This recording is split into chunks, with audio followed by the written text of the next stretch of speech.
Hello guys, Meena's કિચનમાં તમારું સ્વાગત છે। આજે આપણે ઉત્તરાયણ સ્પેશિયલ તલની ચીકી બનાવવાના છીએ। તો ચાલો આપણે બનાવીએ।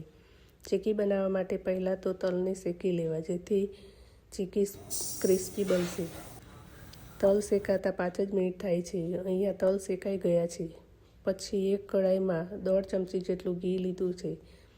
પછી તેમાં ગોળ એડ કરીને ગોળ ઓગાળવા દેવો। પછી ધીમે ધીમે ગોળનો કલર આ રીતે બદલાઈ જશે।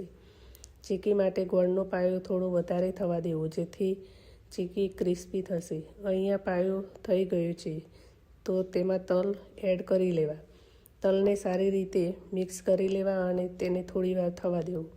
પછી કિચનના પ્લેટફોર્મ પર જે ઘી લગાવ્યું હતું તેમાં ચીકીને પાથરી લેવી। પછી હાથમાં અને વેલણમાં ઘી લગાવી લેવું, જેથી હાથમાં ચીપકી ન જાય। પછી તેને કટ કરી લેવી। આપણી ઉત્તરાયણ સ્પેશિયલ ચીકી તૈયાર છે। જો તમને આ વિડીયો ગમ્યો હોય તો વિડીયોને લાઈક કરો, શેર કરો અને ચેનલને સબસ્ક્રાઈબ કરો। Thank you.